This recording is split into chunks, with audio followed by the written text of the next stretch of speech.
Nous sommes en plein cœur du quartier financier de Bangkok. Il y a encore quelques semaines, cet immeuble abritait l'une des cliniques de procréation artificielle les plus en vue de la ville. Une clinique privée et très prospère qui a subitement disparu des radars. Bonjour, est-ce qu'on peut entrer? Non, c'est fermé. Il n'y a personne pour nous parler ici? Si, enfin non. Je ne peux pas vous répondre, c'est fermé. Si la clinique IVF, comme d'autres, défraie la chronique thaïlandaise, c'est que l'on s'y livre à des pratiques de procréation douteuses profitant d'un vide juridique. Un milliardaire japonais a ainsi pu faire concevoir 9 de ses 15 nourrissons dans ce seul établissement. Pourquoi et comment la Thaïlande est-elle devenue une véritable usine à bébés? Au plus haut sommet de l'État, c'est l'embarras, d'autant que la police a découvert une gigantesque filière de mères porteuses. Comment expliquez-vous qu'autant de jeunes femmes thaïlandaises soient volontaires pour entrer dans ces réseaux?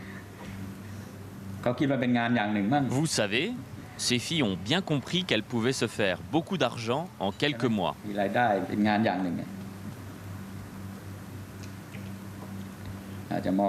C'est difficile de résister à cette tentation pour elles, je pense.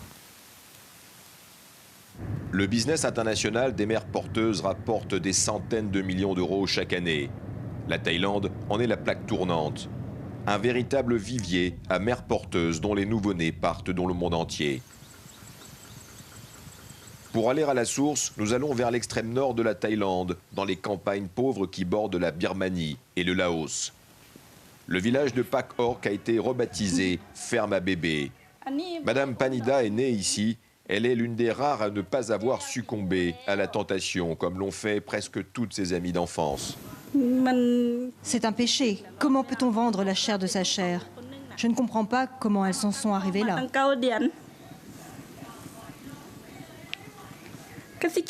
Je les connais toutes. Elles le regretteront un jour.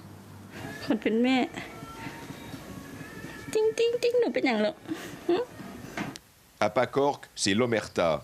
La plupart des maisons du hameau numéro 9 sont vides. Ici, on compte pas moins de 22 mères porteuses pour 20 familles. Alertées du scandale à Bangkok par leurs agents, elles ont fui ou se cachent.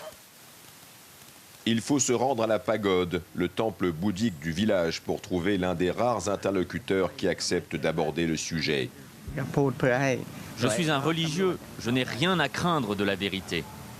Et la vérité, c'est que tout le monde est impliqué. Les riches et les puissants, tout le monde. Je n'ai pas peur de le dire. La police, les médecins, ils baignent tous dans ce trafic immoral. Oui, c'est bien ce que les enquêteurs redoutent. La filière thaïlandaise impliquerait beaucoup de gens.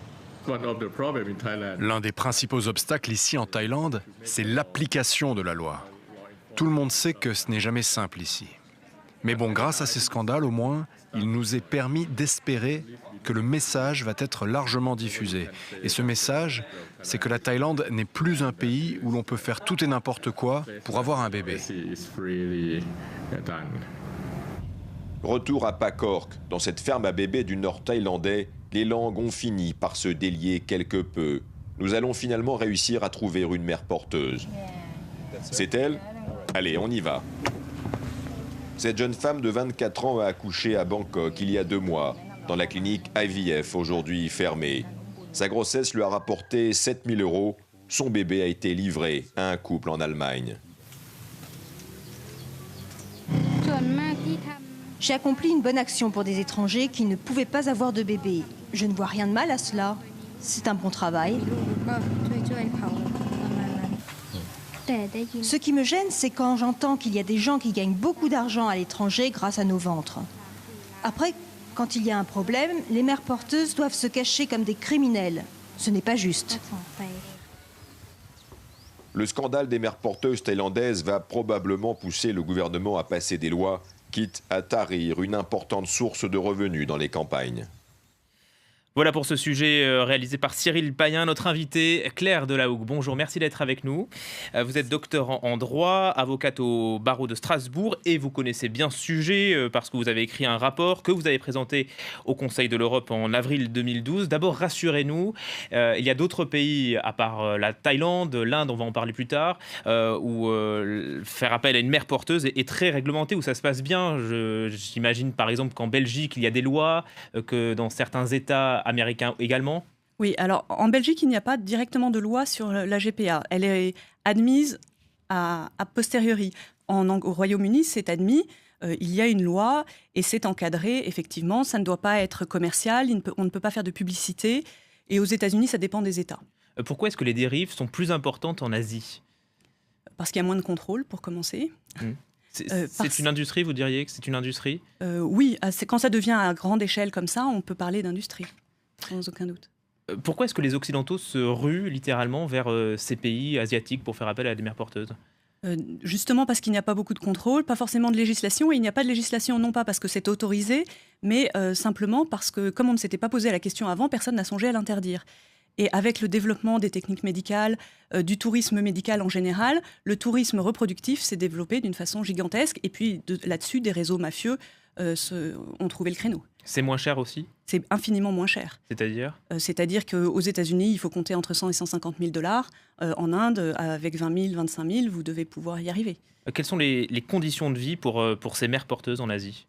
Alors, pendant la grossesse, elles peuvent être relativement bien traitées parce qu'il faut que le bébé soit en bonne santé et qu'un bébé en bonne santé veut dire une mère en bonne santé, bien nourrie. D'ailleurs, un certain nombre de cliniques insistent sur ce côté-là en disant mais justement, regardez comme les femmes sont bien traitées, elles sont beaucoup mieux nourries que chez elles et elles sont mieux soignées, un suivi médical précis. Donc ça, c'est vrai. Mais pendant ce temps, elles ne sont pas libres. La plupart du temps, elles ne peuvent pas voir leur famille pendant tout le temps de la grossesse. Elles sont suivies, mais enrégimentées avec des obligations de toutes sortes. Et après, ça dépend aussi, un certain nombre sont prises justement dans des réseaux mafieux qui les recrutent dans les villages comme les prostituées, en les attirant avec la promesse d'un bon métier. Ensuite, on leur confisque leurs papiers, éventuellement on les viole et on les tient enfermés pendant des mois jusqu'à la naissance. Il y a une prise de conscience des autorités ? Avec les scandales qu'il y a eu ces derniers temps, oui, il y a une certaine prise de conscience et quelquefois des tentatives pour réglementer, encadrer, essayer d'assurer la protection des mères porteuses et puis un petit peu des enfants concernés aussi.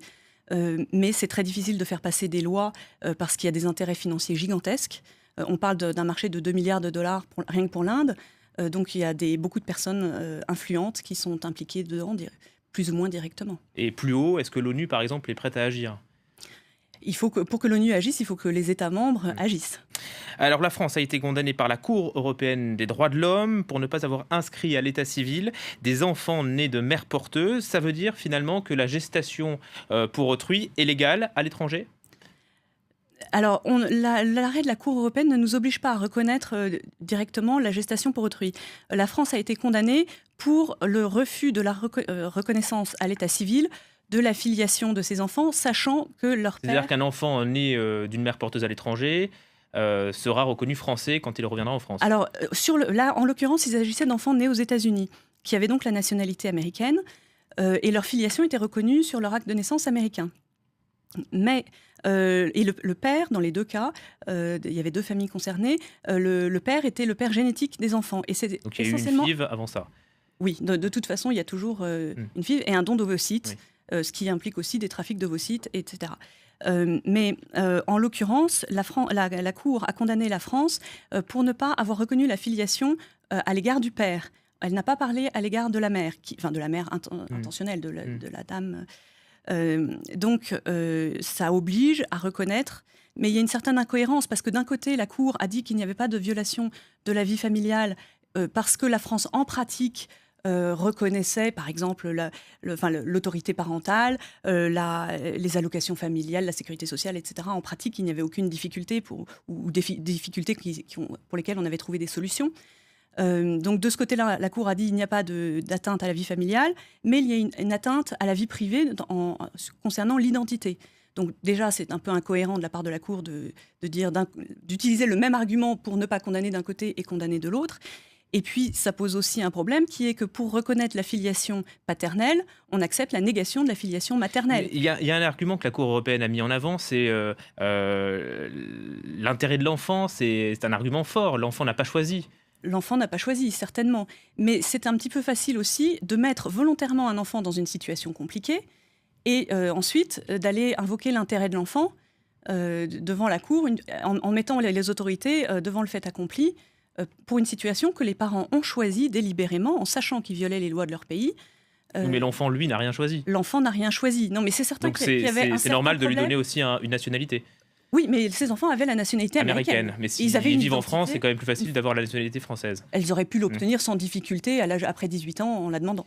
En tout cas, certains députés français veulent aller très loin puisqu'ils veulent condamner les parents qui font appel à des mères porteuses à l'étranger de prison, 6 mois, 1 an. Est-ce que ça ne va pas un peu loin ? Alors, en même temps, la gestation pour autrui, si vous regardez le droit international, ça s'apparente de très très près à la vente d'enfants. Les conventions qui interdisent la vente d'enfants qualifient de vente d'enfants tout transfert par une personne ou un groupe de personnes d'un enfant à une autre personne ou un autre groupe de personnes moyennant rémunération ou autre avantage. Donc, ça rentre exactement dans le cadre de la vente d'enfants. Donc, il est logique qu'il y ait des sanctions lourdes en ce qui concerne la vente d'enfants. Après, est-ce que c'est le plus adapté pour les parents eux-mêmes ? Il faut qu'en tout cas tous les intermédiaires soient lourdement sanctionnés pénalement, ça c'est certain. Les parents, il faut trouver soit ces sanctions, soit d'autres. Mais on a compris qu'il y avait des dérives. Mais légaliser la GPA en France, est-ce que ça ne serait pas le moyen de contourner ces dérives et de légaliser et que les choses soient beaucoup plus cadrées ? Alors c'est certainement un argument qu'on soulève et qui a un certain poids parce qu'il y a des choses d'exploitation qu'on pourrait peut-être éviter. Mais le problème, c'est qu'en elle-même, la gestation pour autrui est contraire à la dignité humaine. L'enfant est l'objet du contrat. L'enfant est transféré, c'est un bien que vous pouvez donner ou vendre, selon si c'est à titre gratuit ou onéreux. Et l'enfant devient un objet. Donc déjà, ce n'est pas conforme à sa dignité humaine. On en dispose comme d'un bien, on a un droit de propriété sur l'enfant. Vous parlez d'objets, mais il y a certains pays qui ont une autre approche, qui pensent plutôt au don, par exemple. Oui, mais un don, c'est pareil, c'est quelque chose que vous possédez, que vous pouvez donner. Est-ce que vous pouvez être propriétaire d'une personne ? Même votre enfant, vous n'en êtes pas propriétaire. Donc, de toute façon, on dispose de l'enfant comme d'un bien. Même, je maintiens, même si c'est à titre gratuit, ça pose un problème et on nie la filiation maternelle de ces enfants qu'on divise entre la donneuse d'ovocytes, la mère porteuse et la personne qui va l'élever. Ça pose quand même de sérieux problèmes aussi pour l'identité des enfants et pour l'avenir de ces enfants, même si nul ne doute qu'ils seront bien traités dans l'immense majorité des cas par les parents intentionnels. Merci beaucoup, on l'aura bien compris, vous êtes donc contre la pratique des mères porteuses. Tout à fait. Merci beaucoup Claire Delahougue d'avoir été avec nous, notre invitée pour ce focus. Restez avec nous tout de suite. Le journal de 14h30, c'est dans 4 minutes.